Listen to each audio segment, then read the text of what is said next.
So what we see here is Alex Preti, the victim of the shooting here. He's standing in the middle of the street. He appears to be calling just road traffic, through the ICE operation. Now, it's important to understand what's happening here. This is not like a generalized protest outside an ICE facility, with people holding signs and, been in the same location for long periods of time. This is a team of ICE agents who have set out to arrest a particular criminal, convicted, illegal alien. And so they have a particular name. They're going after a particular person in a particular location, and they've been followed there by the people unlawfully impeding ICE operations for the purpose of unlawfully impeding ICE operations, honking their horns, blowing their whistles, shouting, physically obstructing ICE operations, and so forth. All right, Alex Preti there in the street. He's pretty obnoxious to this car, points his camera at their face. He's walking out here, and we see him. Now, you see four people in this frame. A woman in a white jacket, she's going to get pushed to the ground by an ICE officer. Alex Preti, another woman, and then the ICE officer in question walking up behind them. And the ICE officer is attempting to stop their impeding their operation, forcing them back from the scene. It looks like she's already forced this dark-clad woman back. Alex Preti seems to be protecting her. He's got an arm around her shoulder. He'll put his arm around her waist. He's placing himself between that woman and the ICE officer pursuing that woman. Again, that is impeding. This white jacket woman is also impeding. She's now engaging the ICE officer. The ICE officer tells her to get back. She won't. So the ICE officer shoves her back. She falls down, and Alex Preti now physically engages the ICE officer. So the ICE officer sprays him in the face with OC, another shot of OC. This is all a lawful use of defensive force by Alex Preti went hands-on with the ICE officer. You're not allowed to do that.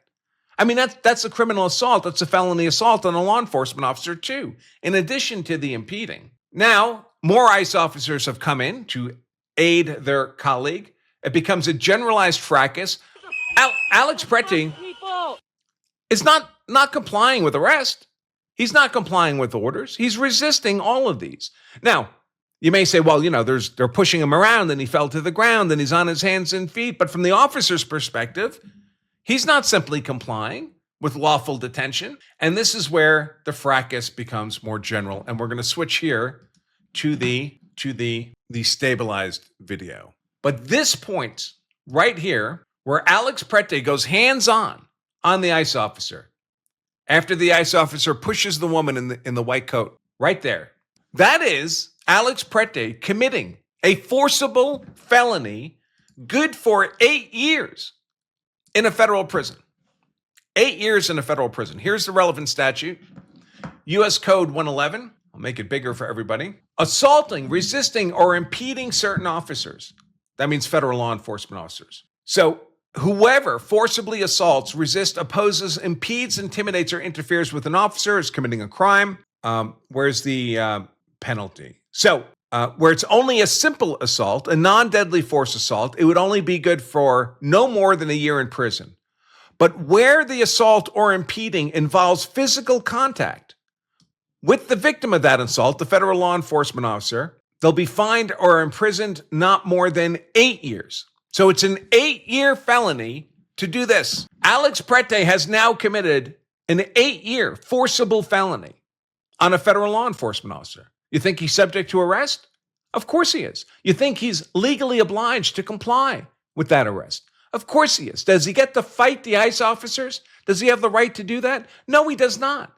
He doesn't have the right to do this. He doesn't have the right to do anything to these ICE officers, acting within the scope of their official duties. And he's now a violent felon suspect subject to lawful arrest.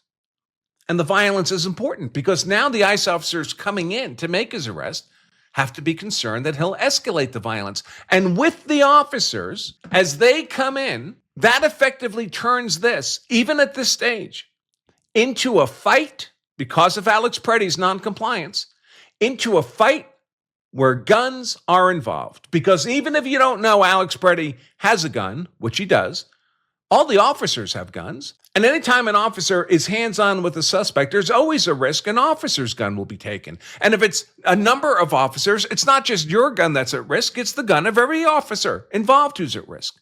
Many police officers are shot with their own guns.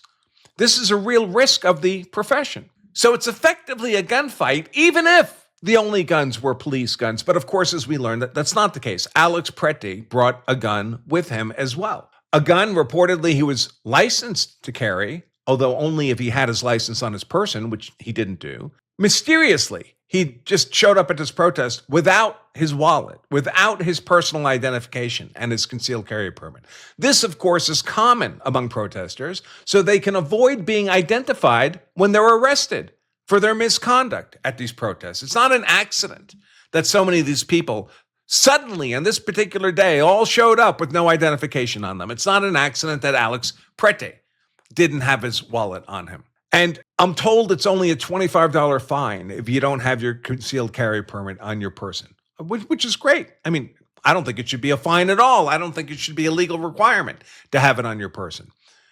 But the fact that it wasn't by accident tells you something about Alex Preti's state of mind, motivations, and intent on going to this protest, which it's not. He's not carrying a sign. He's only there to impede and obstruct federal law enforcement, which again, the moment he does that by contact, it's an 8-year federal felony. All right, let's take a look now at the stabilized video, and we'll see what more we can see from all of this. We got the generalized fracas. Alex Preti is down. The guy in the gray shirt in the middle is going to take the gun from Alex Preti's 4 o'clock position, his holster. The moment that gun's visible, the guy in the green shirt pulls his gun, points it. This is the slow motion version of the same thing. The guy in the gray shirt in the middle, he spots the gun, Alex's gun in the 4 o'clock position, holstered. He'll pull that gun out, begin to walk away. The moment he touches that gun, the gentleman in the green shirt on the left will present his service pistol,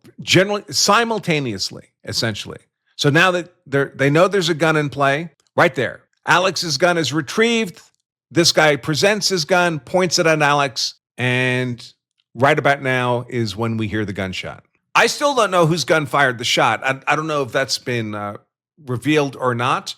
There's much discussion. We don't know where the first gunshot came from. At least I didn't before I went to church this morning, and I haven't seen anything different since.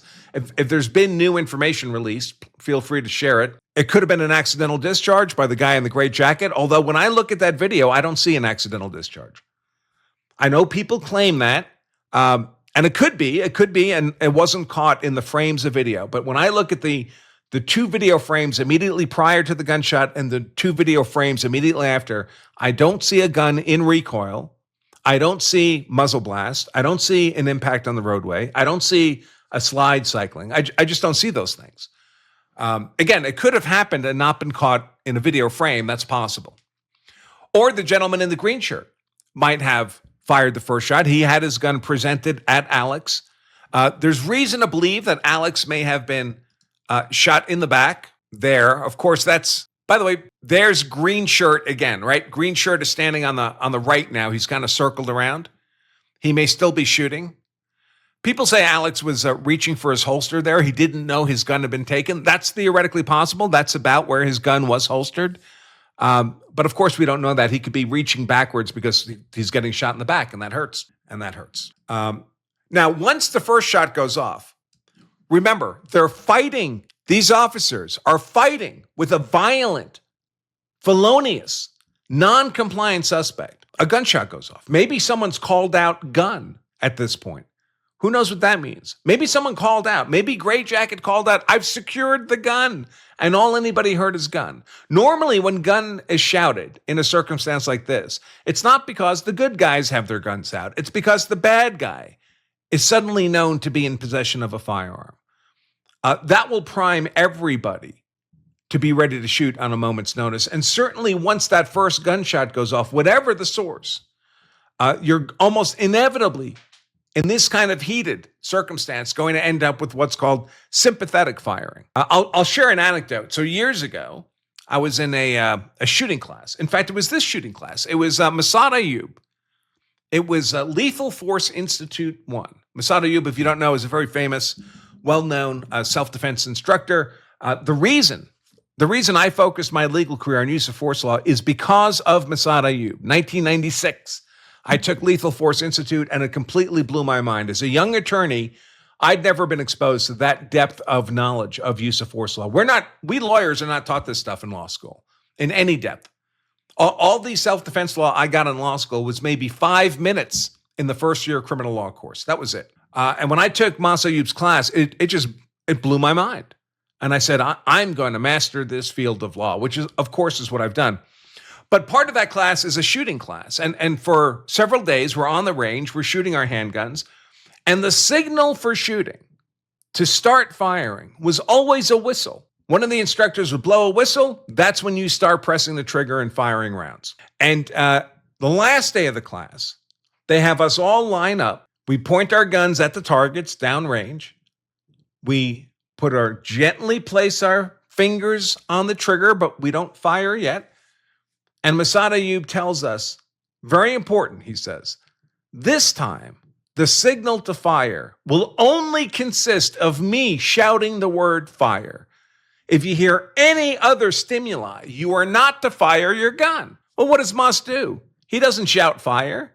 He blows that damn whistle. And one student on the firing line heard that whistle, and like he'd done for the 3 prior days, he fired his pistol. And then what do you think happened? The moment that first gunshot went off, the entire line, me included, we all fired our guns, even though we'd just been told not to under those circumstances. That's called sympathetic firing. Very, very common.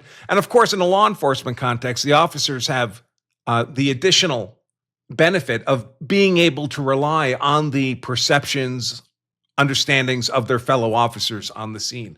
Every cop knows that the other cops are seeing slightly different things, and they're allowed to rely on the other officer's judgment. 2 weeks from today, on Saturday, February 7th, I'm doing a free webinar. It doesn't cost a penny, 60, 90 minutes long, where you can learn how to be hard to convict if you're ever compelled to defend yourself, your family, or your property, all in a single day, 60 to 90 minute webinar. It doesn't cost a penny, but you do need to register because we have limited seats and we need to be able to send you the login information. It's a live webinar taught by me, Attorney Andrew Branca. My expertise as a lawyer is use of force law. And I do these webinars for free a couple times a year just to inform the public. Again, it doesn't cost anything, but you do need to register at lawofselfdefense.com/hard-to-convict, where you can learn to be hard to convict. And I hope to see a bunch of you there. By the way, if you have a conflict on Saturday, you should register anyway, because everyone who's registered will be sent a link to the recording of the webinar so you can watch it at your convenience. But we can only send you the link if we know who you are. We only know who you are if you register for the webinar. lawofselfdefense.com/hard-to-convict.